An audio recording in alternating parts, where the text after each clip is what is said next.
Al'ummar musulmi a sassan duniya sun gudanar da bukukuwan karamar sallah bayan kawo ƙarshen azumin watan Ramadana, inda sallar ta riski jama'ar gabas ta tsakiya cikin halin yaƙi musamman ma a Iran. A nan ɗakin watsa labarai muna tare da Rukayya Abakabara wadda ta tattara mana halin da ake ciki game da wannan yaƙi a daidai lokacin sallah. Barka da zuwa Rukayya. To an gaishe ka Michael, barka da aiki. To kamar yadda ka faɗa, a Iran inda rikicin ya fi kamari, al'umma sun gudanar da sallar a cikin yanayi na fargaba, musamman a filayen idi kenan, inda jama'a ke ta fargabar saukar makami daga Amurka ko kuma Isra'ila. A wannan rana ne kuma bayan bikin idin, kamar yadda aka saba, Iraniyawa sukan gudanar da bikin sabuwar shekarar kalandar Fasha.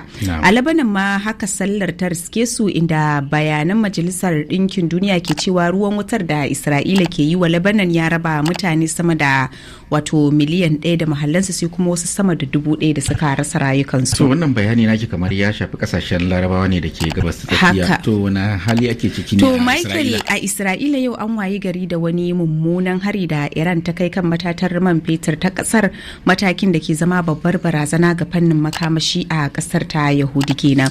To wasu dai na alakanta wannan hari da gargadin da shugaban Amurka Donald Trump ya yi na cewa lokaci yayi da ya kamata Isra'ila ta daina kai hare-hare kan cibiyoyin man fetur na Iran.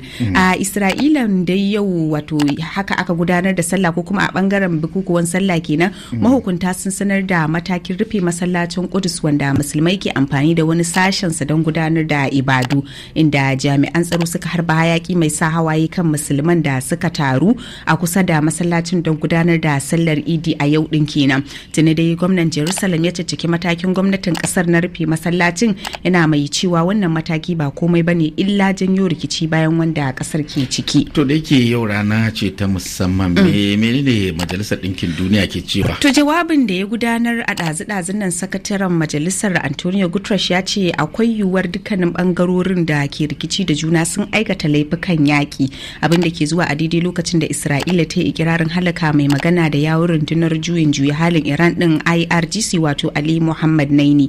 Amma har yanzu babu wani cikakken zama ko kuma barazanar ɗaukar mataki da Majalisar Ɗinkin Duniyar ta yi wa ƙasashen da ke rikici da juna don kawo ƙarshen wannan yaƙi.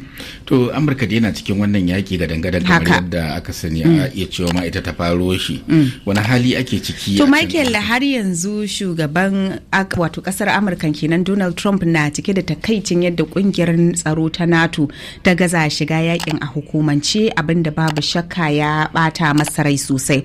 Idan mai sauraro zai iya tunawa, a makon da ya gabata, bayan neman taimakon ƙasashen turai da ya yi kan buɗe mashigin Hormuz da Iran ta rufe, daga baya Trump ya ce baya buƙatar NATO wajen buɗe mashigin. To amma a ɗazu-ɗazun nan, a wani abu mai kama da amai da lashewa, shugaban na Amurka ya wallafa wani rubutu a shafinsa inda ya kira ƙasashe mambobin NATO da matsorata kuma malalata, waɗanda suka kasa taɓuka komi a ƙungiyar da Amurka ke tafiyar da ita da kuɗaɗen Amurkawa. To mun gode kwarai da gaske. To an gaishe ka, barka da aiki.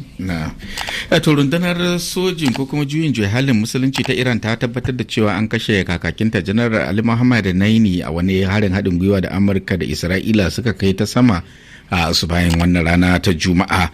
To shi dai Naini, wanda ya kasance babban mai magana da yawun dakarun tun shekarar 2024, an kashe shi ne jim kaɗan bayan da ya yi wani jawabi inda ya bayyana cewa Iran na ci gaba da kera makamai masu linzami duk da yakin da ake fafatawa. Gwamnatin Iran ta bayyana kisan nasa a matsayin aikin ta'addanci na matsorata, yayin da sojojin Isra'ila suka ce sun kai harin ne bisa dogaro da bayanan sirri don dakile yaduwar ra'ayoyin dakarun na IRGC a yayin a yankin gabas ta tsakiya. Gwamnatin birnin Kudus Jerusalem kenan ta yi kakkausan suka akan matakin da Isra'ila ta dauka na ci gaba da rufe masallacin Al-Aqsa a ranar Idin karamar sallah, tana mai bayyana haka a matsayin takala da keta hakkin gudanar da ibada. To 'yan sanda a Abu Dhabi na haɗaɗɗiyar daular Larabawa sun sanar da kama mutane 100 saboda ɗaukar hotuna ko bidiyo na yakin da ke gudana a gabas tsakiya a kafafen sada zumunta. Hakan na zuwa ne bayan da Qatar ta kama sama da mutane 300 akan irin wannan zargi, yayin da Bahrain da Kuwait duk sun sanar da irin wannan kamen.